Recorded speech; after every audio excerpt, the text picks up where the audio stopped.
Bonjour. Je me pose des questions, pas vous?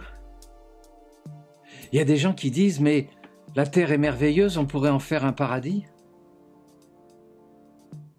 Pourquoi c'est devenu un enfer?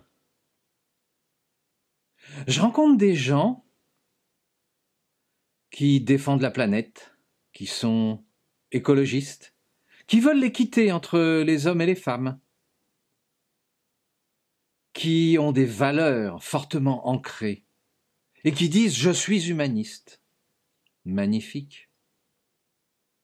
Et parmi ces gens-là, j'en vois qui n'hésitent pas,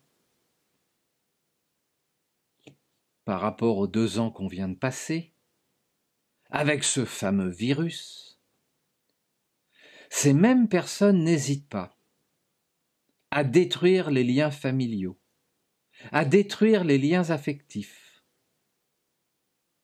à déclarer la guerre en quelque sorte. C'est incroyable quand même. Des gens qui se prétendent humanistes, qui veulent sauver la planète et qui dans le même temps sont capables d'écrire à leur père « J'espère qu'il y aura du monde à ton enterrement parce que moi je ne viendrai pas. Salut !» Tout ça pourquoi? Parce qu'on n'a pas fait le même choix sanitaire. C'est monstrueux. Mais c'est quoi cette posture? Cette posture du « je sais, j'ai raison ». Tu m'obéis, sinon je te rejette. C'est la posture de qui, ça? Des dictateurs qui nous manipulent?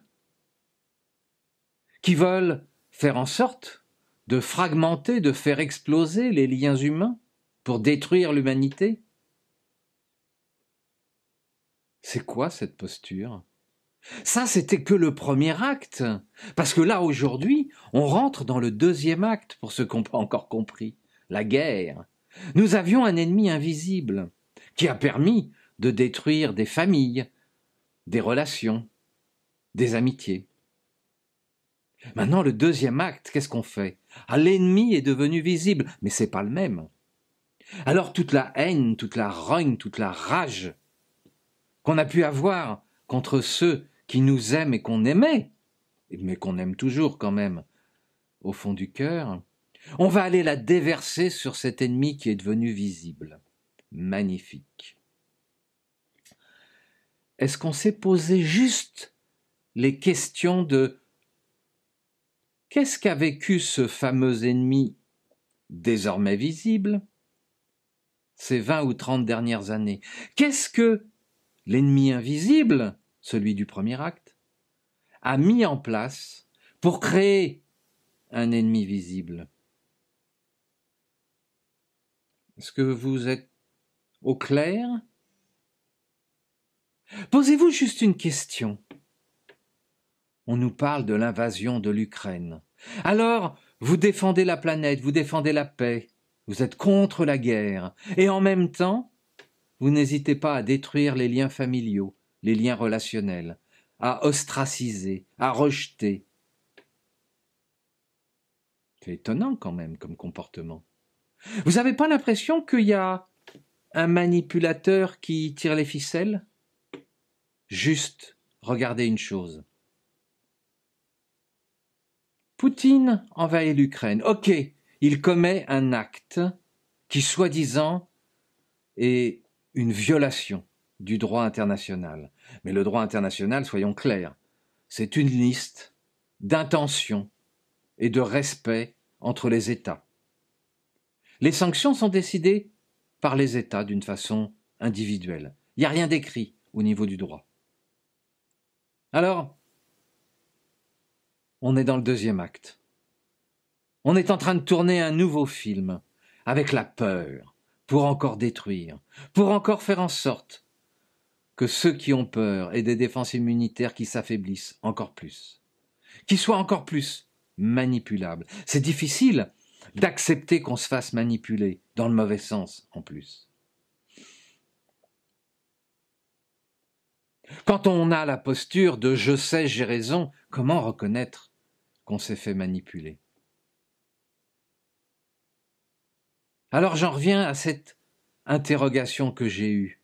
12 heures, 24 heures après l'invasion de l'Ukraine, des centaines de manifestations, des milliers de manifestations avec des centaines de milliers de drapeaux ukrainiens. Pensez pas qu'il y a une organisation derrière? Vous pensez pas que c'était prévu tout ça? Non. Chacun avait chez soi son drapeau ukrainien parce qu'il savait que la guerre en Ukraine allait arriver. Hello, comme dirait une fameuse vedette. Allô? Tu connectes ou t'as que 2 neurones? Alors voilà. Maintenant, des gens s'engagent pour la paix contre la guerre, et parmi eux des gens qui ont détruit le lien affectif et le lien relationnel. Incroyable. Bien sûr,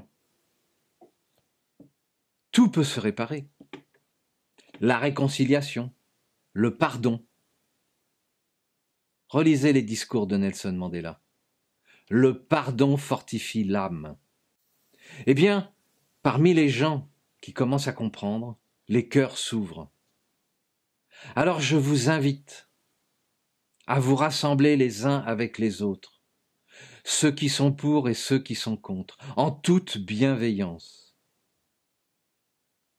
pour réfléchir à la construction de ce que nous pourrons appeler notre paradis sur terre, chacun à sa façon, chacun avec nos croyances. La clé du paradis, c'est ensemble. La clé de l'enfer, elle est déjà rentrée dans la serrure. Certains l'ont admirablement bien rentrée dans la serrure. Je vous invite à vous rencontrer les uns avec les autres en tout respect, à analyser l'histoire, à regarder ce qu'il se passe à l'heure actuelle,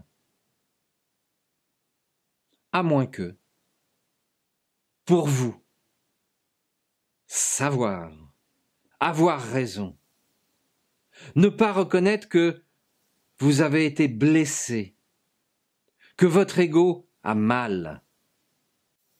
Reconnaître qu'on s'est trompé de chemin, ça n'a rien de mal en soi.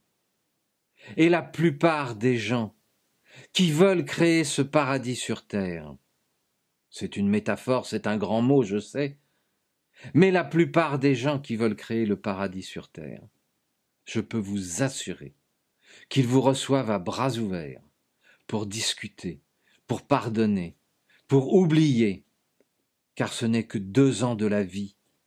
Alors ne rentrons pas dans ce nouvel acte, dans ce nouveau chapitre qui risque de faire encore plus de dégâts qu'il n'y paraît. Je vous laisse réfléchir là-dessus. Voulez-vous construire un paradis ensemble ou rester dans ce qui est aujourd'hui et qui commence de plus en plus à devenir un enfer pour l'humanité? Dans la situation où nous sommes, le prix des matières premières va exploser, il explose déjà. L'inflation a redémarré à plus 30% dans certains pays. Qui va payer? Une fois plus, on va paupériser les nations. Alors si vraiment tous ceux qui sont engagés en écologie, en humanisme, veulent sauver la planète, réfléchissez ensemble. Mais ne soyez pas les agents destructeurs, inconscients, d'un système qui cherche à nous diviser. Ensemble. À bientôt.